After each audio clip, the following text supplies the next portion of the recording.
വേറെ ഒരു കാര്യത്തിലും നിങ്ങളുടെ എനർജി കളയരുത്.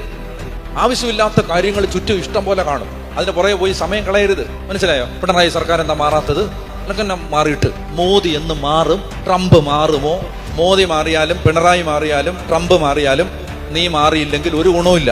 നമ്മുടെ വിഷയം ഇതൊന്നുമല്ല. മനസ്സിലായോ? നമ്മുടെ വിഷയം എനിക്ക് എൻ്റെ കർത്താവ് മതി. അങ്ങനെ ഇന്റൻസിഫൈഡ് ആയിട്ട് നിങ്ങൾ കർത്താവിന് വേണ്ടി ദാഹിച്ചാൽ ഞാൻ പറയാണ്, നിങ്ങൾക്ക് നിങ്ങളുടെ ഭൗതിക ആവശ്യത്തിന് വേണ്ടി ഒന്നും പ്രാർത്ഥിക്കേണ്ട. പിന്നെ കർത്താവിനെ കണ്ടാൽ മതി, കർത്താവിനെ കേട്ടാൽ മതി എന്ന് പറഞ്ഞാൽ പിന്നെ ബാക്കി എല്ലാ കാര്യങ്ങളും കർത്താവാണ് നോക്കുന്നത്. നമ്മൾ എന്തോരം എനർജിയാണ് വെറുതെ മനുഷ്യരോട് യുദ്ധം ചെയ്ത് കളയുന്നത്, ആവശ്യമില്ലാത്ത കാര്യങ്ങൾക്ക് വേണ്ടി കളയുന്നത്. മനസ്സിലായോ? അവരെന്നെ നോണ്ടി, അവരെന്നെ ഇങ്ങനെ പറഞ്ഞു, ഇവരെന്നെ ഇങ്ങനെ പറഞ്ഞു, ആ പറഞ്ഞു അച്ഛോ അത് അങ്ങനെ പറഞ്ഞു, അച്ഛോ അത് ഇങ്ങനെ പറഞ്ഞു.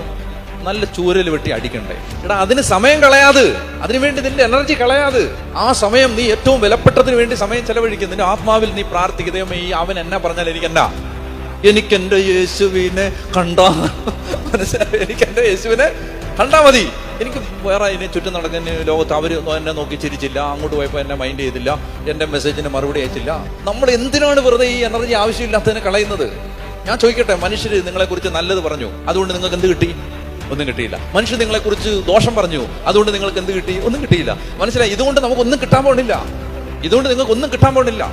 അപ്പൊ ഒരു സന്യാസി ഇങ്ങനെ ഇരിക്കുകയാണ്. സന്യാസി ഇങ്ങനെ ഇരിക്കുമ്പോൾ ഒരുത്തം വന്നിട്ട് വായു വന്ന എല്ലാം ചീത്ത മുഴുവൻ വിളിച്ചു. സന്യാസി നാരങ്ങളൊക്കെ പിടിച്ച് ഇങ്ങനെ ഇരിക്കുകയാണ്. സന്യാസി പറഞ്ഞു, ഒരു നാരങ്ങളോട് കൊണ്ടുവരാൻ. അപ്പൊ ശിഷ്യൻ ചോദിച്ചു, സന്യാസി ഇതെന്താണ്? ഇത്രയും തെറിവിളി കേട്ട് എന്ന് ഞങ്ങൾക്ക് തന്നെ അവനെ മടൽ വെട്ടി അടിക്കാൻ തോന്നി. സന്യാസി എന്താണ് ഇങ്ങനെ? അപ്പൊ സന്യാസി പറഞ്ഞു, നിങ്ങൾ സെമിത്തേരി ചെന്നിട്ട് ഒരു കല്ലറയെ നോക്കി അവൻ വിളിച്ച് ചീത്ത മുഴുവൻ വിളിച്ചോ, എന്ത് സംഭവിക്കും? സെമിത്തേരിയിൽ നിന്ന് ഭൂതങ്ങൾ ഇറങ്ങി വന്നിട്ട് നിങ്ങളെ കഴുത്തിന് പിടിക്കുവോ?